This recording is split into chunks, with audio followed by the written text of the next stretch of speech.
अस्सलाम वालेकुम, मैं हूं शाहजेब खानजादा। एक हफ्ते से जारी पाक भारत कशीदगी इंतहाई अहम मोड़ पर पहुंच गई और अब दिन नहीं, आने वाले चंद घंटे बहुत अहम हो गए हैं। 24 से 36 घंटों के अंदर अंदर भारत के पाकिस्तान पर मुमकिन हमले के हवाले से वफाकी वजीर इत्तला तथा तारड़ की जानिब से फराहम की गई इंटेलिजेंस मालूमात को इस वक्त 20 घंटे गुजर चुके हैं। पाक भारत बढ़ती हुई कशीदगी के हवाले से आज डिप्टी वजीर आजम और वजीर खारजा इसाक डार और DGISPR लेफ्टिनेंट जनरल अहमद शरीफ चौधरी ने मीडिया को ब्रीफिंग दी। पहलगाम वाक़े के बाद बनने वाली सूरत हाल के हवाले से तफसीलात बताई और भारतीय मीडिया के दावों और हुकूमती इक़दामात के हवाले से अहम सवालात उठाए। इसके अलावा पाकिस्तान में दहशतगर्दी के वाक़यात में भारत के मुलविस होने के हवाले से एक बार फिर शवाहिद पेश किए, जिसकी तफसीलात हम आपके सामने रखते हैं। लेकिन उससे पहले आपको बताएं, ब्रेकिंग न्यूज़ सामने आई है कि अमेरिका के secretary of state Marco Rubio का राब्ता हुआ है। उन्होंने फ़ोन कॉल की है वज़ीर आज़म शहबाज शरीफ को, उनसे बात हुई है अमेरिका के सेक्रेटरी ऑफ स्टेट की, जिसकी तवक्को की जा रही थी क्योंकि कल कहा गया था कि राब्ता किया जाएगा, दोनों तरफ बात की जाएगी। अमेरिका के सेक्रेटरी ऑफ स्टेट पाकिस्तान से भी बात करेंगे, भारत से भी बात करेंगे और अब से कुछ देर पहले बात हो गई है। और जो एलामिया हमारे सामने आया है उसके मुताबिक वज़ीर आज़म पाकिस्तान ने सेक्रेटरी ऑफ स्टेट अमेरिका के सेक्रेटरी ऑफ स्टेट को बताया कि पाकिस्तान ने 90,000 जानों की कुर्बानी दी है, 152 अरब $US का नुकसान किया है वॉर अगेंस्ट टेररिज्म में। और जो भारत की तरफ से इस वक्त एक रवैया है एस्केलेटरी और प्रोवोकेटिव, उस बिहेवियर को वज़ीर आज़म ने बहुत ज़्यादा मायूस कुन करार दिया और कहा कि यह बहुत फ़िक्र की बात है जो भारत का इस वक्त रवैया है। वज़ीर आज़म ने यह भी बताया कि पाकिस्तान को की जो इस वक्त दहशतगर्दी के ख़िलाफ़ कार्रवाइयाँ हैं उससे डिस्ट्रैक्ट करने की भारत कोशिश कर रहा है अपने इस रवैये से। साथ साथ वज़ीर आज़म ने अमरीकी सेक्रेटरी खारजा से बात करते हुए जितने भी भारत के इल्ज़ामात हैं और कोशिशें हैं इस इंसिडेंट के हवाले से जो पहलगाम में वाक़या हुआ है उसकी जो पाकिस्तान पर इल्ज़ामात हैं उसकी मज़म्मत की, उसे मुस्तरद किया। साथ ही कहा कि पाकिस्तान चाहता है कि इस मामले की शफाफ तहकीकात हो और न्यूट्रल इन्वेस्टिगेशन हो ताकि हक़ाइक़ सामने आए। पाकिस्तान ने अमेरिका के सामने भी अब ये बात रखी है कि पाकिस्तान चाहता है कि न्यूट्रल फोरम से इस वाक़े की इन्वेस्टिगेशन हो और हक़ाइक़ सामने लाए जाएँ। और इसके अलावा वज़ीर आज़म ने ये भी कहा कि अमेरिका इस बात में किरदार अदा करे और भारत पर जोर दे कि अपनी जो रेटरिक है उसको नीचे लाए और ज़िम्मेदारी का सबूत दे। इसके अलावा वज़ीर आज़म ने इस बात पर भी अफसोस का इजहार किया कि भारत जो पानी है उसको एक टूल के तौर पर, एक हथियार के तौर पर इस्तेमाल कर रहा है 24 करोड़ पाकिस्तानियों के ख़िलाफ़। और जो इंडस वाटर ट्रीटी है उसमें कोई ऐसी प्रोविज़न नहीं है, कोई ऐसी शिक नहीं है कि भारत उसको यकतरफ़ा तौर पर ख़त्म कर सके। जो तवक्को की जा रही थी कि अमेरिका की तरफ से क्या रद्द-ए-अमल होगा, अमेरिका कब इंटरवीन करेगा, अमेरिकी सेक्रेटरी खारजा की पाकिस्तान के वज़ीर आज़म से बात हुई है जिसमें वज़ीर आज़म पाकिस्तान ने यह सारी सूरत हाल उनके सामने रखी है। और जो भारतीय रवैया है उसको के हवाले से सिचुएशन करते हुए अमेरिका पर जोर दिया है कि जो भारतीय रवैया है उस पर जोर दें कि ये जो रेटरिक है उसको नीचे लाया जाए। जबकि अब से थोड़ी देर पहले नायब वज़ीर आज़म इसाक डार और DGISPR ने प्रेस कॉन्फ्रेंस की। नायब वज़ीर आज़म इसाक डार ने कहा कि पाकिस्तान पहल नहीं करेगा लेकिन किसी भी जारियत का भरपूर जवाब दिया जाएगा। पाकिस्तान ना पहलगाम वाक़े में मुलविस है, ना इस वाक़े का बेनिफिशरी है। पाकिस्तान ने इस वाक़े की गैर जानिबदाराना तहकीकात की पेशकश की हुई है। इसाक डार ने मज़ीद कहा कि पाकिस्तान हर किस्म की दहशतगर्दी की मजम्मत करता है। मासूम शहरियों का कत्ल काबिल मजम्मत है। इसाक डार ने यह भी कहा कि पाकिस्तान समेत दुनिया के कई ममालिक में लोगों को चुन चुन कर निशाना बनाने के पीछे भी इंडिया मुलविस है और अब वक्त आ गया है कि दुनिया के ममालिक अपने शहरियों के कत्ल पर इंडिया का एहतसाब करें। जबकि DGISPR लेफ्टिनेंट जनरल अहमद शरीफ चौधरी ने कहा कि दहशतगर्दी का कोई मजहब नहीं होता। अगर भारत ने कोई जारियत की तो हमने जवाबी कार्रवाई के तमाम इकदामात मुकम्मल कर लिए हैं। फौजी तसादुम का रास्ता भारत ने चुना तो ये उनकी चॉइस है, आगे फिर हमारी चॉइस होगी। हम बार बार बता रहे हैं कि हम तैयार हैं। कल शाम से सूरत हाल में गैर मामूली तब्दीली आ रही है। पहले भारतीय वज़ीर आज़म नरेंद्र मोदी की सरबराही में अहम सिक्योरिटी इजलास हुआ, जिसके बाद खबर आई कि भारतीय वज़ीर आज़म ने अपनी मुसल्लह अफवाज को कार्रवाई के लिए हदफ, मकाम और वक्त के तयन का मुकम्मल इख्तियार दे दिया है। फिर इसके बाद कल रात 2 बजे के करीब वफाकी वज़ीर इत्तलात अता तारड़ ने एक हंगामी बयान जारी करते हुए कहा कि पाकिस्तान के पास मुसद्दिका इंटेलिजेंस इत्तलात हैं कि भारत पहलगाम वाक़े को जवाज़ बनाकर अगले 24 से 36 घंटों में पाकिस्तान के खिलाफ फौजी कार्रवाई का इरादा रखता है। किसी भी किस्म की जारियत का फैसला कुन जवाब दिया जाएगा। साथ ही लाइन ऑफ कंट्रोल पर सूरत हाल मज़ीद कशीदा हो गई। सिक्योरिटी ज़राए के मुताबिक 29 और 30 अप्रैल की दरमियानी शब भारत ने लाइन ऑफ कंट्रोल पर सीज फायर की खिलाफ वर्जी की और लाइन ऑफ कंट्रोल के कियानी और मुंडल सेक्टर में बिला इख्तियार फायरिंग की गई। भारत की जानिब से बिला इख्तियार फायरिंग में छोटे हथियारों का इस्तेमाल किया गया। सिक्योरिटी जराये के मुताबिक पाक फौज ने भरपूर जवाबी कार्रवाई करते हुए भारतीय फौज को मुंहतोड़ और मौसर जवाब दिया और दुश्मन को खामोश करवा दिया। साथ ही पाक फौज के मौसर जवाब से दुश्मन के मुताबिक मोर्चे तबाह होने की भी इत्तलात है। मकबूजा कश्मीर में वाक़ लाइन ऑफ कंट्रोल पर भारतीय पोस्ट को तबाह कर दिया गया। सिक्योरिटी जराये के मुताबिक इससे पहले भारत ने मकबूजा कश्मीर के सरहदी इलाकों को भी खाली करवा लिया है और मुसलमानों के खिलाफ क्रैकडाउन जारी है। भारत की तरफ से ये इश्तियाल अंगेजी उसके जंगी जुनून की गमाज है। पाक फौज मुल्क की सालमियत के दिफा के लिए हर वक्त तैयार है। इसके अलावा आज सुबह सिक्योरिटी जराये से यह खबर भी सामने आई कि भारतीय एयरफोर्स के 4 रफाल तैयारों ने मकबूजा कश्मीर में पेट्रोलिंग की। पाक फिजाइया के तैयारों ने भारतीय जंगी तैयारों की फौरी निशानदही कर ली। सिक्योरिटी जराये के मुताबिक पाक फिजाइया की बरवक्त कार्रवाई पर भारतीय रफाल तैयारे वापस चले गए। भारतीय मीडिया भी लाइन ऑफ कंट्रोल पर फायरिंग के वाकयात रिपोर्ट कर रहा है और इल्जाम लगा रहा है कि पाकिस्तान की जानिब से फायरिंग की जा रही है। इस हवाले से भारतीय न्यूज एजेंसी ANI ने खबर दी है कि LOC पर जारी कशीदगी के हवाले से पाक भारत DGMOs की हॉटलाइन पर बातचीत हुई है। पाक भारत DGMOs का राब्ता कल हुआ है जिसमें LOC पर हालिया कशीदगी पर गुफ्तगू की गई। आज इस हवाले से प्रेस ब्रीफिंग में DGISPR ने बताया कि DGMOs की हॉटलाइन कायम है। उनकी लाइन ऑफ कंट्रोल पर होने वाली खिलाफ वर्जियों के हवाले से रूटीन में बात होती रहती है। इसके अलावा भारत में आज भी गैर मामूली सूरत हाल रही। भारतीय वज़ीर आज़म की सदारत में पहले काबीना की सिक्योरिटी कमेटी का इजलास हुआ, फिर उसके बाद काबीना का गैर मामूली इजलास हुआ। पाकिस्तान दुनिया से भारतीय जंगी जुनून के खतरे को लाहक खतरात से आगाह कर रहा है और खबरदार कर रहा है कि अगर भारत को रोका ना गया तो 2 एटमी कुव्वतों के दरमियान छिड़ने वाली जंग के नुकसानात से दुनिया भी नहीं बच सकेगी। अमरीकी वज़ीर ख़ारजा से अब से कुछ देर पहले वज़ीर आज़म शहबाज शरीफ की बात हुई, जबकि सऊदी अरब ने पाक भारत कशीदगी पर तशवीश का इजहार किया है। सऊदी वज़ारत ख़ारजा के बयान के मुताबिक कशीदगी से गुरेज करें, तनाज़ात को सिफारती सतह पर हल करने की कोशिश करें। इसके अलावा कुवैती वज़ारत ख़ारजा ने अपने बयान में कहा है कि दोस्त ममालिक पाकिस्तान और भारत के दरमियान हालिया कशीदगी का बगौर जायज़ा ले रहे हैं। कशीदा सूरत हाल से निमटने के लिए सिफारतकारी और दानिशमंदाना बातचीत की हिमायत करते हैं। फरीक़ैन तहम्मुल का मुजाहिरा करें और कशीदगी से बचने की कोशिश करें। जबकि वज़ीर दिफा ख्वाजा आसिफ ने आज कहा है कि दोस्त ममालिक खित्ते के ममालिक और बड़ी ताकतें कशीदगी कम करने की कोशिशें कर रही हैं, मगर जैसे जैसे वक्त गुजर रहा है हमले के खतरात बढ़ रहे हैं। उन्होंने ये भी कहा आलमी ताकतें दोनों ममालिक से राब्ते कर रही हैं, कशीदगी कम करने की कोशिशें कर रही हैं, लेकिन भारत पहलगाम वाक़े में पाकिस्तान के मुलविस होने का कोई सबूत पेश किए बगैर पाकिस्तान पर हमला करने की कोशिशें कर रहा है। लेकिन दुनिया सवाल उठा रही है कि भारत पहले सबूत तो पेश करे कि पहलगाम हमले में पाकिस्तान का हाथ कैसे था। इस हवाले से आलमी जरीदे द इकोनॉमिस्ट ने लिखा है कि भारत को पहलगाम हमले में पाकिस्तान के मुलविस होने को साबित करना पड़ेगा। भारतीय शहरियों के कत्ल पर नरेंद्र मोदी को पूरा हक हासिल है कि वो इंतहा पसंद दहशतगर्दों के खिलाफ जवाबी कार्रवाई करें, लेकिन उन्हें भारत के वसीतर मफादात को भी जहन में रखने की ज़रूरत है। उनका मकसद इंसाफ दिलाना और डेटरेंस को बहाल करना होना चाहिए, लेकिन ये नहीं होना चाहिए कि 2 जौहरी क़ुव्वतों के दरमियान दहाइयों पुरानी दुश्मनी को एक ऐसे तसादुम में बदल दिया जाए जो खित्ते और दुनिया के लिए खतरा बन जाए। द इकोनॉमिस्ट ने लिखा है कि जवाबी कार्रवाई के लिए पहला तकाजा यह है कि सबूत फराहम किए जाएं। मकामी पुलिस 2 पाकिस्तानी और एक भारतीय शख्स की तलाश में है। TRF यानी द रेजिस्टेंस फ्रंट नामी ग्रुप, जिसने इब्तिदाई तौर पर सोशल मीडिया के जरिए इस हमले की जिम्मेदारी कबूल की थी और बाद में उसकी तरदीद करते हुए कहा था कि उसका अकाउंट हैक किया गया था। ये ग्रुप 2019 में मोदी हुकूमत की जानिब से मकबूजा जम्मू और कश्मीर की नीम खुद मुख्तार हैसियत ख़त्म करने के बाद वजूद में आया था और इस ग्रुप को 2023 में मोदी हुकूमत ने दहशतगर्द डिक्लेयर कर दिया था। मोदी हुकूमत का पहलगाम हमले से मुताल्लिक इल्ज़ाम है कि इस हमले में पाकिस्तान की सरहद पार से इन्वॉल्वमेंट शामिल है। भारतीय इंटेलिजेंस सर्कल में कुछ अफराद दावा करते हैं कि TRF लश्कर तैयबा का ही एक हिस्सा है। लश्कर तैयबा पाकिस्तान बेस मुसल्ला ग्रुप है जिसका 2008 के मुंबई हमलों में हाथ था। उस हमले में तकरीबन 170 अफराद मारे गए थे, लेकिन भारत ने अभी तक लश्कर तैयबा के TRF से ताल्लुक का अवामी सतह पर कोई सबूत फराहम नहीं किया।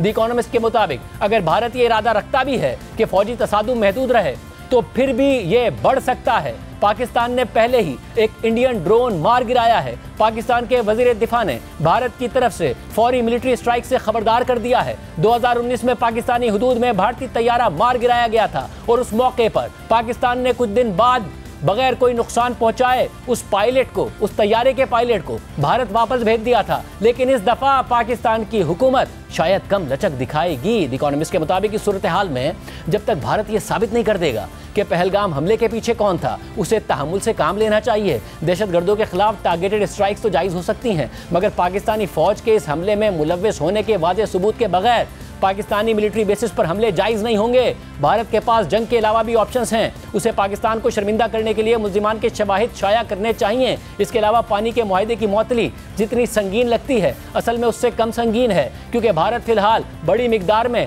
पानी मोड़ने की सलाहियत ही नहीं रखता। ताहम इससे यह पैगाम जरूर जाता है कि पाकिस्तान को अपने हमसाया मुल्क के साथ ज्यादा तामीरी ताल्लुकात से फायदा हो सकता है। द इकोनॉमिस्ट ने मजीद लिखा है कि मोदी जो भी कदम उठाएं, लेकिन उन्हें लॉन्ग टर्म के बारे में सोचना चाहिए। पाकिस्तान भारत के लिए एक डिस्ट्रैक्शन है, क्योंकि भारत जनूबी एशिया में एक लीडिंग ताकत के तौर पर अपने किरदार को वुसअत देने की कोशिशें कर रहा है। एक इलाकाई जंग भारत के अमेरिका और चीन के दरमियान तिजारती तनाज़े से फायदा उठाने के मंसूबे को नुकसान पहुंचा सकती है। बेशक इन हमलों के लिए मुमकिन तौर पर यह वक्त तय किया गया कि जब अमेरिकी नायब सदर जेडी वेंस भारत के दौरे पर थे। आज जंग का रिस्क लेने के बजाय यह बेहतर होगा कि भारत अपनी मुसल्लह अफवाज को जदीद बनाना जारी रखे। इससे न सिर्फ वो पाकिस्तान को बाज रख सकता है, बल्कि चीन के खिलाफ अपने वफादात को भी बढ़ा सकता है। तवील मुद्दत में भारत का असल इलाकाई हरीफ इस्लामाबाद में नहीं, बल्कि बीजिंग में है। द इकोनॉमिस्ट का यह आर्टिकल है।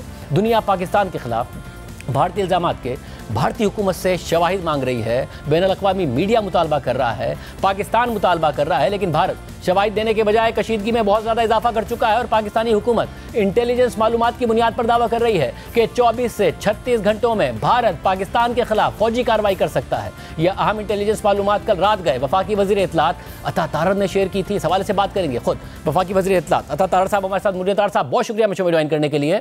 आपने ये मालूमात रखी रात 2 बजे रखी अचानक, और ज़ाहिर इस बात को भी 20 घंटे गुजर चुके हैं। क्या वजह थी? कंट्रोल लाइन पर जो वाक़यात हो रहे थे वो, या उनके जो रफाल तैयारे थे उन्होंने उड़ान भरी जो कि वापस पीछे चले गए, वो क्या वजह थी कि इतनी रात गए आपने इंफॉर्मेशन शेयर की? देखिए, एक बिल्डअप था और उसके नतीजे में हमारे पास बहुत ही वेरीफाइबल, बड़ी ऑथेंटिक, बड़ी रिलायबल इंटेलिजेंस इंफॉर्मेशन मौजूद थी कि ये एडवेंचरिज्म भारत कर सकता है और किसी भी वक्त कर सकता है। तो ऑब्वियसली उस वक्त एक पूरी कौम को, इंटरनेशनल कम्युनिटी को और एक भारत को वाज़े पैगाम देना एक ज़रूरी था कि पाकिस्तान जो है वो अपना दिफा करना जानता है, अपनी टेरिटोरियल इंटेग्रिटी का दिफा करना जानता है, और मुकम्मल तौर पे पाकिस्तान मजबूती के साथ अपने किसी भी इलाके को उसकी डिफेंस में उसका भरपूर जवाब देगा भारत को, और मुंह तोड़ जवाब देगा। तो आई थिंक उस वक्त बड़ी मुस्तनद हमारे पास इंफॉर्मेशन मौजूद थी, और आई थिंक बड़ा टाइमली हमने वो मैसेज जो है वो पुट अक्रॉस किया। तो क्या अभी भी वो मालूमात स्टैंड करती हैं कि अभी भी ये खतरा उसी तरीके से मौजूद है? देखिए, जब इस तरह की सिचुएशन होती है उसमें उतार चढ़ाव चलता रहता है, और एस्केलेशन की जब सिचुएशन हो तो उसमें आज DGISPR ने भी बड़ा वाजे कर दिया कि हम किसी भी सिचुएशन में अपना दिफा करेंगे, मुकम्मल तौर पे करेंगे, और हम तैयार हैं। और देखिए, हम तैयार हैं और हमें मत आजमाया जाए। और जब भी माजी में भी हमें आजमाया गया है तो हमने भरपूर तरीके से जवाब दिया है, और दुश्मन को बहुत शर्मिंदगी हुई है, बड़ी उसको नमोशी उठाना पड़ी है। तो ऑब्वियसली इस तरह की सिचुएशन में एक खतरा तो रहता है, मगर हमारी आर्म्ड फोर्सेस मुकम्मल तौर पे दे आर रेडी, और मुकम्मल तौर पे जो तैयारी है किसी भी इवेंचुअलिटी को डील करने के लिए, वो बड़े हिम्मत के साथ, हौसले, जोश जज्बे के साथ तैयार हैं। और देखिए, एडवेंचरिज्म के लिए एक पूरा ग्राउंड ले किया गया भारत की तरफ से, एक बयानिया बनाने की कोशिश की गई। मगर शाहजेब साहब, आपने देखा, आप इंटरनेशनल मीडिया को भी फॉलो करते हैं, आपने डिप्लोमेटिक चैनल्स को भी देखा, अल्हम्दुलिल्लाह भारत का बयानिया बन नहीं सका, चल नहीं सका, और सफारती जो सतह है उस पे भी उनको बहुत नाकामी हुई। तो डिप्लोमेटिक फ्रंट पे, नैरेटिव फ्रंट पे वो ग्राउंड नहीं ले कर सके उस अटैक का। अब जारियत और अग्रेशन का वो एक इरादा तो रखते हैं, बदनीति है उनकी कि एक वाक़े को एक वजह बना के, एक वाक़े को जवाब बना के जिसका पाकिस्तान से कोई ताल्लुक नहीं है, वो हमलावर होना चाहते हैं। तो ये शौक पूरा करके देख लें, पाकिस्तान की तरफ से जो रिस्पॉन्स आएगा कभी जुर्रत नहीं करेंगे पाकिस्तान को मैली आंख से देखने की। और सब इस वक्त ज़ाहिर सिचुएशन ये है कि पाकिस्तान बार बार कह रहा है हम पहल नहीं करेंगे। आज भी प्रेस कॉन्फ्रेंस में नायब वजीर आजम ने, जो वजीर खारजा भी हैं, इसके अलावा DGSP ने कहा पहल पाकिस्तान नहीं करेगा मगर जवाब दिया जाएगा। आप भी ये बात कर रहे हैं। नाउ अब सूरत हाल ये है कि जब बैनुल अक़वामी मुख्तलिफ ममालिक बात भी कर रहे हैं पाकिस्तान के साथ, तो पाकिस्तान कम अज़ कम ये बात रख रहा है, क्योंकि अगर हर वाक़े के बाद अगर फिलहाल सिचुएशन ना भी बढ़े, क्योंकि फॉल्ट लाइन्स तो मौजूद हैं, अब भारत के अंदर भी आर्टिकल 370 ख़त्म करने के बाद नाराज़ियाँ मौजूद हैं, तो कोई भी एक वाक़या इतनी अगर दो ममालिक को आमने सामने लेकर आ सकता है, तो इस मसले का फिर मुस्तकिल हल किस तरीके से निकलेगा? देखिए, मैं ये समझता हूं कि जब पाकिस्तान ने एक ट्रांसपेरेंट और एक फेयर इन्वेस्टिगेशन की बात की, इससे बड़ी दलील और क्या हो सकती है कि पाकिस्तान का इस वाक़े से कोई लेना देना नहीं था। और जो डिप्लोमेटिक कम्युनिटी है, डिप्लोमेटिक चैनल्स हैं, जो दुनिया के ममालिक हैं, उन्होंने इस बात को अप्रिशिएट किया। चीन ने भी इस बात को बहुत अच्छे तरीके से लिया कि पाकिस्तान ने जो इन्वेस्टिगेशन की ऑफर की है वो एक अच्छा, पाकिस्तान की तरफ से एक अच्छी मूव है। अब भारत एक ऐसा मुल्क है जो टेररिज्म को स्पॉन्सर करता है, यूएस में, कनाडा में, जो सिखों की असैसिनेशंस हैं, पाकिस्तान के अंदर अनगिनत वाकयात हैं जिसमें हमारे अपने शहरी, जिसमें हमारे फौज के अफसरान, जवान, सिक्योरिटी फोर्सेस के अहलकार, जिसमें गैर मुल्की जो दहशतगर्दी की कार्रवाइयों में जो टारगेट हुए, उसके पीछे भारत का हाथ है। कुलभूषण यादव आज भी हमारी कस्टडी में है, एक जीता जागता सबूत है इस चीज का। तो मैं ये समझता हूं कि पाकिस्तान ने जो इन्वेस्टिगेशन की ऑफर की है और वो तमाम ममालिक उसको अप्रिशिएट भी कर रहे हैं, और यही वजह है कि देखिए चाइना की पाकिस्तान को सपोर्ट मिली, तुर्किया की मिली, यूएस के साथ एक बहुत अच्छा रिलेशनशिप है, और उन्होंने जो स्टांस लिया मैं समझता हूं वो पाकिस्तान की फेवर में जाता है। और दीगर ममालिक के साथ भी जो बातचीत हो रही है उसमें ये बात सामने आ रही है कि हम तो ये स्टांस रखते हैं कि देखिए भारत की तरफ से क्या सबूत दिए गए। जो 10 मिनट के अंदर FIR रजिस्टर की गई है, जो अकरंस के 10 मिनट के अंदर दी गई है, और वो मजे का खेज है, तो ये देखिए ना, ये तो भारत की एक बदनीति और उसका जो एक प्रोपेगेंडा है और उसकी जो फॉल्स प्रीटेक्स्ट है वो दुनिया के सामने खुल के आ चुका है। और पाकिस्तान ने बहुत रिस्पॉन्सिबली अपनी नेशनल सिक्योरिटी कमेटी का एलामिया, प्राइम मिनिस्टर की काबुल की तकरीर, आज की प्रेस कॉन्फ्रेंस, जितने भी हमने मीडिया इंटरेक्शंस किए हैं और जितने भी हमने एलामिया जारी किए हैं, उसमें हमने इस रिजॉल्व का, इस अज़म का यादा किया है कि पाकिस्तान हर तरह की एग्रेशन का मुंह तोड़ जवाब देगा, मगर पाकिस्तान का इस वाक़े से कोई लेना देना नहीं है। इन्वेस्टिगेशन के लिए पाकिस्तान तैयार है, और भारत की बदनीति है कि वो एक ग्राउंड ले कर रहे हैं एक अटैक का, तो ये भारत कभी भी इसमें कामयाब नहीं होगा। साहब, अब ज़ाहिर जंग की एक अपनी कॉस्ट होती है, मगर ये जो हाई अलर्ट रहना, अनसर्टेनिटी की सिचुएशन, इसकी भी एक कॉस्ट होती है जो कि भारत के ऊपर भी है, पाकिस्तान के ऊपर भी है। तो इस सिचुएशन में, क्योंकि आप वज़ीर आज़म से भी बतौर वज़ीर इत्तलात कंटिन्यूसली उनका मौक़िफ़ क्या है, कोई इंगेजमेंट हो या वो दोस्त ममालिक से कहेंगे कि जी इस बीच में पड़ें और इस मामले को कम अज़ कम ख़त्म किया जाए, या तो भारत सबूत रखे या फिर न्यूट्रल इन्वेस्टिगेशन के लिए राजी हो, वरना ये सिचुएशन अगर कंटिन्यू करती है अनसर्टेनिटी की, तो जाहिर है वो हर लिहाज से दोनों ममालिक के लिए नुकसानदेह। देखिए, पाकिस्तान ना तो अग्रेसर है, ना पाकिस्तान की इसमें प्रोवोकेशन है, ना पाकिस्तान ने इसके अंदर जो है वो कोई पहल की इस अग्रेशन के अंदर। तो ये भारत की तरफ से तमाम अग्रेशन किया गया बगैर सबूत के, बगैर शवाहिद के, बेबुनियाद इल्जामात की बुनियाद पे उन्होंने एक अपना जो ऑलरेडी उनका तयशुदा प्लान था कि इस वाक़े की गार्ब के अंदर वो हमारा सिंतास मुआहदे को मुअत्तल करेंगे यूनिलैटरली और इलीगली, तो उन्होंने इसकी ग्राउंड ले की। तो ये सारा जो प्रोपेगेंडा, ये बदनीति पे मबनी था, इसके पीछे उनके कोई एंड गोल से जो वो अचीव करना चाहते थे। तो पाकिस्तान तो देखिए, पाकिस्तान तो अपने दिफा का हक रखता है, भरपूर तरीके से रिस्पॉन्ड करने का हक रखता है, और पाकिस्तान की तरफ जो भी हाथ बढ़ा तो पाकिस्तान उसका ऐसा जवाब देगा कि इनकी नस्लें याद रखेंगी।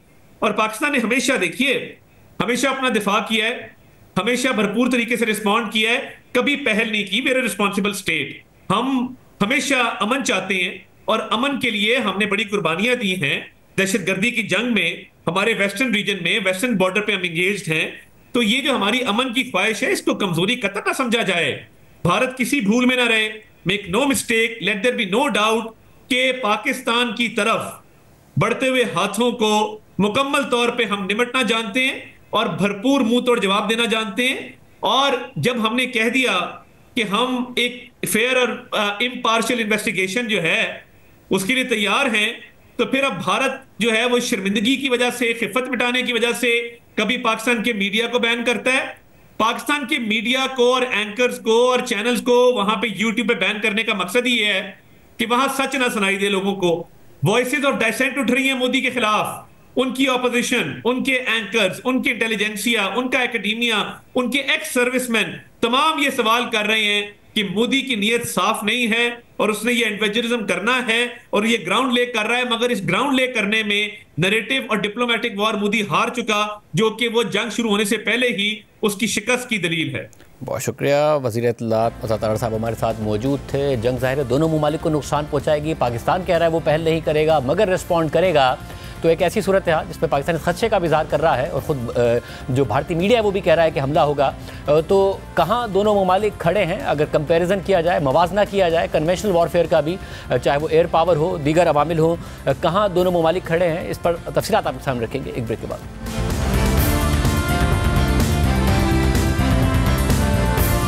पाकिस्तान के वज़ीर इत्तलात की तरफ से 24 से 36 घंटे कहा गया था। वज़ीर दिफा कह रहे हैं कि ज़ाहिर है ख़तरा मौजूद है कि इंडिया पहल कर सकता है। आज प्रेस कॉन्फ्रेंस हुई और उसमें DGISPR और वज़ीर ख़ारजा डिप्टी प्राइम मिनिस्टर मौजूद थे। उनकी तरफ से कहा गया कि पाकिस्तान पहल नहीं करेगा मगर जवाब देगा, कन्वेंशनल वॉरफेयर हो उसका भी जवाब दिया जाएगा। और जो न्यूक्लियर का सवाल हुआ उसमें उन्होंने कहा कि पूरा कमांड एंड कंट्रोल सिस्टम मौजूद है। भारत की तरफ से ज़ाहिर दावे किए जा रहे हैं कि उनका जो इस वक्त दिफाई मामला है वो पाकिस्तान से बेहतर है, मगर क्या ऐसा मुमकिन है? हमारे साथ मौजूद air vice marshal retired Shahzad Chaudhry साहब, दिफाई तज़कियाकार हैं। एयर वाइस मार्शल साहब बहुत शुक्रिया मैं शो में ज्वाइन करने के लिए। और सबसे पहले ज़ाहिर जब 2019 में मामला हुआ उसके बाद खुद वज़ीर आज़म मोदी ने एक तकरीर में कहा था कि अगर रफ़ाल होता हमारे पास तो सूरत हाल अलग होती। अब उनके पास रफ़ाल है और वो बड़े दावेदार हैं। पाकिस्तान के पास JF Thunder 17 है, पाकिस्तान के पास F-16 है। बताइएगा कि जो एक ऐसी अनफॉर्चुनेट सिचुएशन में अगर हम हैं कि भारत पहल करता है, 24 से 36 घंटे का हाई अलर्ट है, कहाँ हम खड़े हैं, कहाँ भारत खड़ा है? देखिए, पहली बात तो यह है कि कन्वेंशनल लेवल पे तकरीबन एक ही जैसे हैं। अगर क्योंकि तवक्को ये है कि जंग अगर खुदा न खास्ता खुली जंग, बड़ी जंग होती है जिसमें 65 और 71 की थी, तो फिर तो वो एक मुख्तलिफ नौयत की जंग होगी जिसका इख्तिताम किसी के कंट्रोल में नहीं होगा, यानी वो किसी भी लेवल पे जा सकती है, इतना बड़ा रिस्क है। तो हम उम्मीद ये करते हैं कि पहली बात जंग नहीं होगी, किसी किस्म का एक इस तरह का इर्रेशनल फैसला भारत नहीं करेगा। लेकिन अगर करता भी है, कोई 2019 किस्म की हरकत करता है, कोई 2016 किस्म की हरकत करता है, तो हमारे जो डिफेंसेस हैं अपने तौर पे अपनी जगह मौजूद है। देखिए 2019 के बाद से दो तब्दीलियां आई हैं भारत की कैपेबिलिटी के अंदर। अगर मैं सिर्फ एयरफोर्स की बात करूं, फौज के अंदर कोई इतनी बड़ी तब्दीलियां नहीं है, लेकिन एयरफोर्स के पॉइंट ऑफ व्यू से एक राफेल इंडक्ट हुआ और एक S-400 मिसाइल है जो weapon ground based defence system है उनका, वो उन्होंने इंडक्ट किया है। उसकी 5 बैटरीज हैं उनके पास। तो क्या पाकिस्तान के पास उसका तोड़ है उन चीजों का? उसके पाकिस्तान ने भी क्या ऐसी कोई चीज इंडक्ट की है? मैं सिर्फ अगर लाइन कंपैरिजन करूं, जी पाकिस्तान ने भी राफेल के मुकाबले में चीन से J-10 इंडक्ट किए और फिर उसके बाद अपने जो हमारे JF-17 की जो क्वालिटी थी और जो वेपनाइजेशन थी और जो वेपन था उसके ऊपर, उसको बहुत आगे ले गया और उसी किस्म के वेपन को उसके साथ लोड किया या उसको उसके काबिल किया जो कि इस वक्त राफेल लेके आया खत्ते के अंदर। जो खत्ते के अंदर जो राफेल है, राफेल का वेपन है या जो राफेल है उसके मुकाबले में जहाज भी है, उसी के मुकाबले में उसका मेन वेपन है मेटियोर, उसके मुकाबले में आपके पास वेपन्स भी हैं जो कि उसी क्वालिटी के, उसी कैपेबिलिटी के हैं। ग्राउंड बेस्ड डिफेंसेस हमारे उतने ही मजबूत हैं जितने के, और ये इंडिया जाहिर है कि जानता है, मुझे बताने की जरूरत नहीं है, लेकिन उसी लेवल के high to medium altitude air defence system अपनी जगह पे कायम है। तो दिफाई तौर पर और ऑफेंसिवली हमारे पास पाकिस्तान एयरफोर्स के पास वही कैपेबिलिटी है जो 2019 में थी, बल्कि अब उससे और बेहतर हो चुकी है। और जो मिसाइल टेक्नोलॉजी है उसमें दोनों किस तरह कंपेयर करते हैं? देखिए, सबसे बड़ी जो इंपॉर्टेंट चीज होती है वो ये होती है कि किसी भी जहाज को जब आप जज करते हैं तो एक तो ग्राउंड बेस्ड रेडार्स होते हैं ना, एक एयरबोर्न रेडार्स होते हैं, यानी जहाज के अंदर जो रेडार लगा होता है, जो कि बेसिकली किसी भी एयर एंगेजमेंट में इस काम आता है कि वो उसको कितनी दूर से पिक कर सकता है अपने टारगेट को और फिर उसका जो ट्रैकिंग सिस्टम है, जो प्रायोरिटाइजेशन सिस्टम है, वो कितना मजबूत है, कितना रब्त है, कितने बेहतर तौर पे उसका वेपन आपका इंटीग्रेट हुआ है उसके साथ। और जब आप अपना टारगेट सिलेक्ट करते हैं तो आपका मिसाइल ऑटोमेटिकली उस पर होम ऑन किस तरीके से करता है। फिर जो वेपन आप होता है आपका, उसकी रेंज कितनी है, वो जब उसका आखिरी 30, 40, 50 मील का जो सफर है, जिसको किल जोन कहते हैं, 30 माइल्स अराउंड द टारगेट, वो कितनी एफिशिएंटली अपने आप को मनूवर करता है, उसके अंदर एनर्जी कितनी होती है मनूवरेबिलिटी की, और फिर उस किस्म का वो वेपन जो होता है, वो मिसाइल जो होता है, वो डिसाइड करता है कि आपका जो इफेक्टिवनेस है किस तरह की होगी। तो उस लिहाज से जब देखते हैं तो जो राफेल के साथ मीटियोर आया, उससे बेहतर PL-15 इस वक्त पाकिस्तानी जहाजों के ऊपर J-10 और हमारे JF-17 पे इस वक्त मौजूद, ये उसके अलावा है जो कि आपने 2019 में जिसका मुजाहरा देखा, मुलाहिजा किया इंडिया ने बड़े गौर से, और जो कि F-16 के ऊपर हम कैरी करते हैं, जो कि दुनिया भर में माना जाना वेपन सिस्टम है, मिसाइल है, जो कि हमारे पास आज भी ज़ाहिर है उसी तरीके से अवेलेबल है। और सब जब आप कह रहे हैं कि मवाजना बिल्कुल किया जा सकता है, ज़ाहिर उनका दिफाई बजट ज़्यादा है, वो दावेदार ज़्यादा हैं, उनका जो इस वक्त मवाजना होता है या उनका जो दिफाई बजट है वो चीन को मद्देनज़र रखकर भी बनाया जाता है। अगर सिचुएशन बराबरी की है, जैसा कि आप भी बता रहे हैं, और ज़ाहिर एयर पावर सबसे ज़्यादा अहम होगा, 2019 में भी एयर पावर सबसे ज़्यादा अहम होने की बात हो रही थी, आपको लगता है कि मौजूदा कन्वेंशनल वॉरफेयर वैसी ही होगी? क्योंकि ज़ाहिर कहा जाता है कि आप जंगें शुरू तो अपनी मर्जी से करते हैं मगर ख़त्म उन्हें अपनी मर्जी से नहीं कर सकते हैं। अगर ऐसी अनफॉर्चुनेट सिचुएशन होती है, जो कि ना हो तो बहुत अच्छा है, पाकिस्तान कह रहा है हम पहल नहीं करेंगे, तो वो रुक पाएगी दो पड़ोसी ममालिक के दरमियान? क्या ऐसा मंजरनामा हो सकता है? शाहजेब देखें, 1965 और 1971 की जंग की, अगर हम उस किस्म की जंग जिसके अंदर के पूरी कौमी ताकत इन्वॉल्व थी दोनों साइड से, अगर उसको हम समझना चाहते हैं कि वो उस किस्म की जंग होगी, तो हरगिज नहीं हो सकती। वो इक्वेशन से बाहर हो चुकी है जब से दोनों मुल्क न्यूक्लियर हुए, और पाकिस्तान की न्यूक्लियर पैरिटी है इंडिया के साथ, और उसी किस्म का, यानी हम सफाई हस्ती से मिट भी सकते हैं और मिटाने की अहलियत भी रखते हैं। दोनों साइड्स पे ये वैलिड आती है। उसके बाद जितनी जगह पे, जहां पे 2-3 ऐसे मकाम आए, जहां मिसाल के तौर पे कारगिल था, जहां पर के आपने देखा कि 2008 का वाकया हुआ, या उसके बाद आपने देखा कि 2019 के अंदर जिस तरीके से चीज हुई, इन तमाम मौकों पे आपने देखा कि एक रिस्ट्रेंट का मुजाहरा, एक लिमिटेड रिस्ट्रिक्टेड स्पेस को इस्तेमाल किया जाता है, बहुत ही लिमिटेड रिस्ट्रिक्टेड स्पेस को इस्तेमाल किया जाता है। तो उसका मतलब ही ये है कि जाहिर है कि वो वाली जो स्पेस पूरी जंग की होती थी वो अब नहीं रही। तो इसलिए उम्मीद ये रखनी चाहिए, और उसका जवाब फिर 2019 में पाकिस्तान ने बड़ा खूब दे दिया। यानी वो एहलियत तो पाकिस्तान में है, हमने डिफेंसिव भी दिखाया आपको, हमने ऑफेंसिव भी दिखाया, और ऑफेंसिव करके दिखाया। यानी इंडिया की पूरी माइट के आगे, इंडियन एयरफोर्स की पूरी माइट के आगे 2019 का ऑफेंसिव हुआ, और दिन दहाड़े हुआ, रात की अंधेरे में भी नहीं किया। तो कहने का मतलब ये है कि ये चीजें तो इस्टेब्लिश्ड है कि ये हमारे पास इस तरह की काबिलियत है।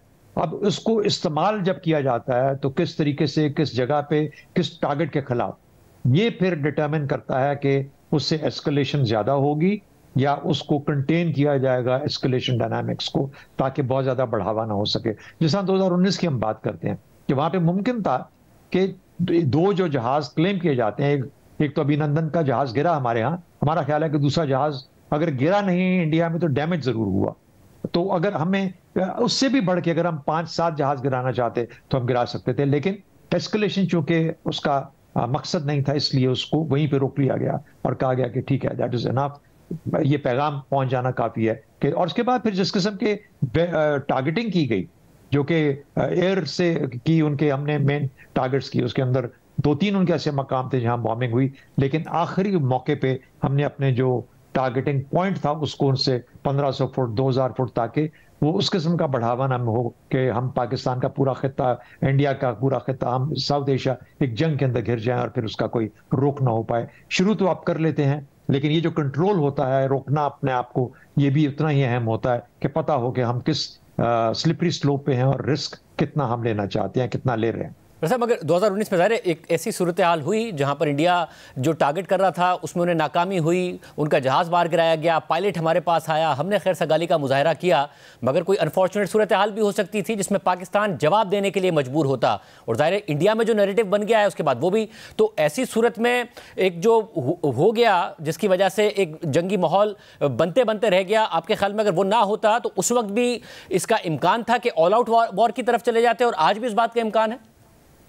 देखिए, पाकिस्तान और इंडिया के बीच में जो हमारा रीसेंट तजर्बा है, यानी कम से कम समझिए कि 98 के बाद से, तो वो तो ये है कि बहुत फूंक फूंक के कदम लिया जाता है। यानी अगर कोई बिल्कुल ही इर्रेशनल और पागल ना हो जाए, जुनूनी ना हो जाए, मैं खास तौर पे इंडिया की बात कर रहा हूं, जिस तरीके से अब कुछ आसार नजर आते हैं, तो कोई इस किस्म का उस लेवल का रेट्रिक, कई दफा जब आप जुबान बयानबाजी करते हैं तो आप उस लेवल पे अपने आप को ले जाते हैं कि उसके कैदी बन जाते हैं।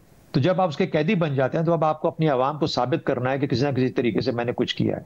इसको आप फेस सेविंग भी कह सकते हैं कि कुछ कोई फेस सेविंग के लिए कुछ करेगा, क्या अपना सियासी मकसद को हासिल कर। अभिनंदन यहां से जब उसको भेजा गया वापस, तो अभिनंदन को वहां हीरो का दर्जा दिया गया, हालांकि उसका जहाज गिरा हुआ था, लेकिन उसको भी मोदी ने इस्तेमाल किया अपनी 2019 की इलेक्शन कैंपेन के लिए कि देखिए मैं कितना जवान हमारा जो है वो, उसको हमने वापस। तो कहने का मतलब ये है कि ये सियासी मकासद के लिए जब अफवाज को इस्तेमाल किया जाता है तो सियासी लीडरशिप जो कि मुल्क की लीडरशिप होती है उसको भी सोचना चाहिए कि हमें कहां रुक जाना चाहिए। क्योंकि पाकिस्तान, तो देखिए पाकिस्तान एक रिलेटिवली छोटा मुल्क होते हुए लेकिन अपने दिफा के ऊपर उतना ही मुसर और उतना ही शद्दुमत के साथ दिफा के काबिल और उसी तरीके से अपनी फोर्सेस को तैयार किए हुए।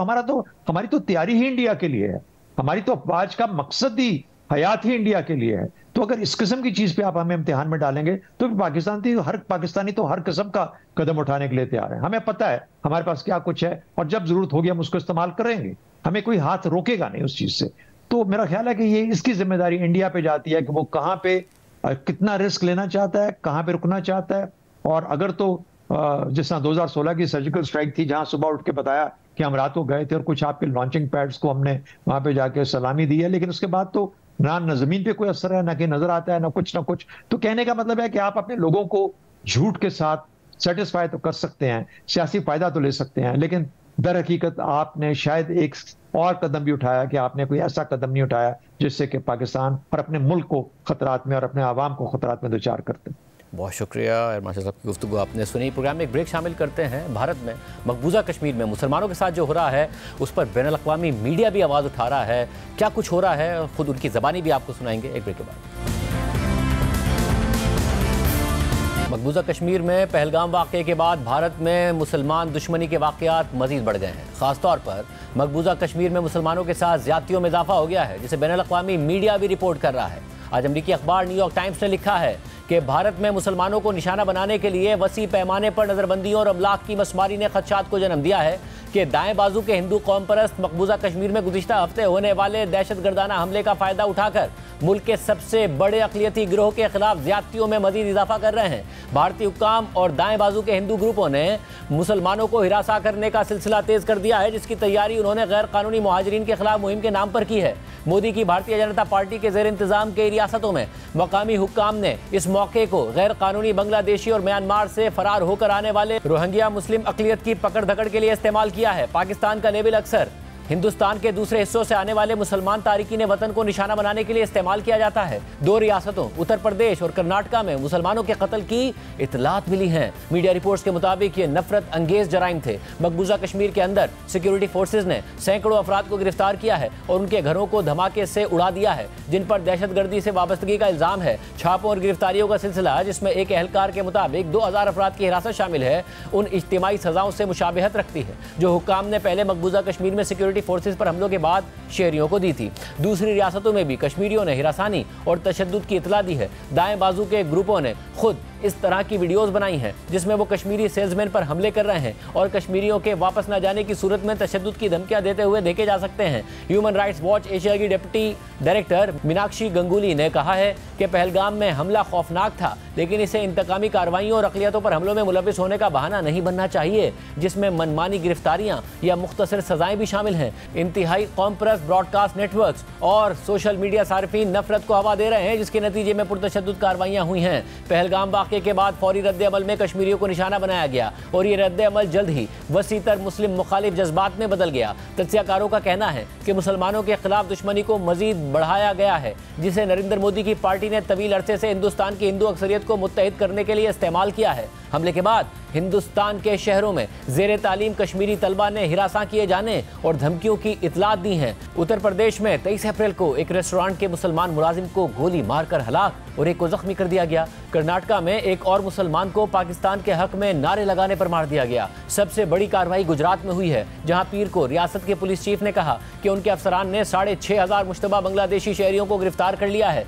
ये गिरफ्तारियां कितनी अंधाधुंध थीं, इसकी निशानदेही पुलिस चीफ के इस बयान से हो जाती है कि गिरफ्तार किए गए सिर्फ 450 अफराद ही बांग्लादेश से ताल्लुक रखने वाले गैर कानूनी तारिकीन वतन थे। गुजरात में हुकूमत ने एक मुस्लिम कच्ची आबादी को मस्मार करने की मुहिम का भी ऐलान किया। रियासत के वजीर दाखिला ने कहा कि गैर कानूनी बांग्लादेशियों के खिलाफ मुहिम में तकरीबन 2000 झोंपड़ियों को मस्मार कर दिया गया है। एक समाजी कारकुन ने कहा कि हिंदुस्तानी मुसलमानों को बांग्लादेशी कह देना मोदी की पार्टी का पुराना हरबा है। इन इकदामात के खिलाफ रिहायशियों की दरख्वास्तें अदालत ने भी मुस्तरद कर दी, जबकि दरख्वास्त गुजारों का यह भी कहना है कि हिरासत में लिए गए अफराद को तशद्दुद, मजालिम और तजलील का निशाना बनाया गया। हालांकि पुलिस को जल्द ही यह मालूम हो गया था कि इनमें से 90% से ज्यादा हिंदुस्तानी शहरी थे।